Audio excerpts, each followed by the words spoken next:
계속해서 대구 경북 소식 전해드리겠습니다. 절기상 고구인 오늘 대구와 경북 지역은 기온이 크게 오르겠습니다. 오늘 낮 최고 기온은 대구 29도 등 23도에서 30도의 분포로 초여름 날씨를 보이겠습니다. 대구와 경북의 미세먼지 농도는 하루 종일 나쁨 단계를 보이겠습니다. 주말인 내일은 대체로 맑겠고 휴일인 모레는 차차 흐려지다가 밤에 비가 내리겠습니다. 내일 아침 기온은 대구 12도 등 6도에서 16도, 낮 최고 기온은 대구 29도 등 26도에서 30도의 분포로 오늘과 비슷하겠습니다. 대구기상지청은 내륙 지역은 낮과 밤의 기온차가 15도 이상 나겠고 일부 지역에는 건조특보가 내려져 있다면서 건강관리와 화재 예방에 유의해 줄 것을 당부했습니다.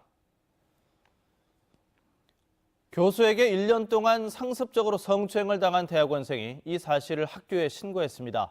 그런데 학교 측에서는 아무런 징계도 하지 않은 것은 물론이고 심지어 이 교수에게 성폭력 상담소 소장까지 맡겼던 사실이 드러났습니다. 박재형 기자입니다. 경북대 대학원생이던 A씨는 10년 전 교수 B씨에게 상습적으로 성추행을 당했다고 밝혔습니다. 연구실과 술자리에서 강제로 키스를 하고 뒤에서 껴안았다는 겁니다. 제가 또 그 교수님이랑 긴밀하게 일해야 되는 게 많아가지고 거의 매일매일 당했다고 봐야죠. 그 교수님하고 우호적으로 지내지 않으면 제가 그 박사과정 프로젝트 자체 진행이 불가능한 상태였었고. 성추행이 1년 동안 이어지자 A씨는 학교 측에 알리고 징계를 요구했습니다. 그런데 교수 4명으로 징계위원회를 구성했던 학교 측은 가해 교수에게 아무런 징계를 내리지 않았습니다. 오히려 피해자에게 민형사상 소송을 제기하지 않겠다는 합의를 강요했습니다. 이미 준비한 하객서랑 합의문 들이대면서 인수까지 들고 와가지고 빨리 가서 빨리 손 도장 찍으라고. 학교에서 해줄 수 있는 게 없다고. 가해자인 B 교수는 그 뒤 주요 보직을 거쳤고 재작년에는 학교 성폭력 상담소 소장도 역임했습니다. 최근까지는 성희롱 성폭력 대책위원회 위원을 맡기도 했습니다. 2년 전 이 대학의 계약직 연구원으로 취직한 피해자 A씨는 최근 미투 폭로가 잇따르자 용기를 내 여성단체에 제보했다고 말했습니다. 복도에서 마주쳤는데 저를 정말 이렇게 무섭게 노려보는 거예요. 이번에 미투 사건 터지면서 그 뒤부터는 제 눈을 못 쳐다보더라고요. 경북대학교는 당시에도 성폭력과 관련된 규정이 있었고 성폭력 상담소가 있었습니다. 그럼에도 불구하고 이것은 전혀 작동하지 않았습니다. 경북대학교는 사건이 불거지자 뒤늦게 진상조사에 들어갔습니다.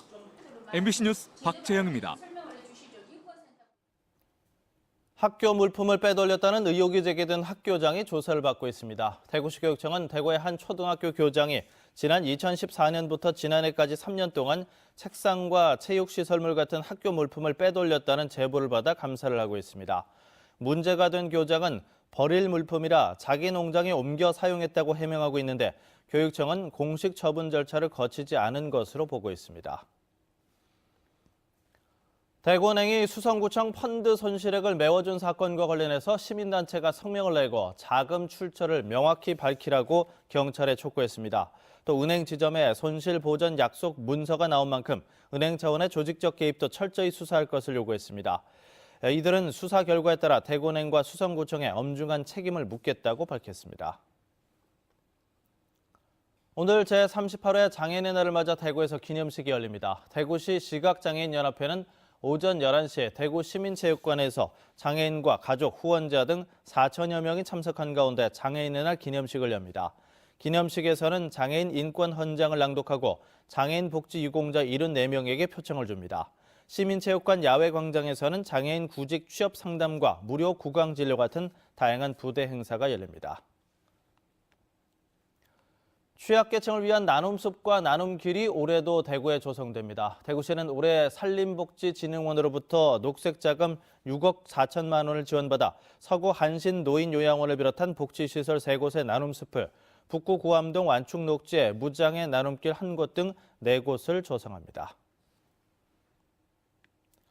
930 MBC 뉴스를 마칩니다. 고맙습니다.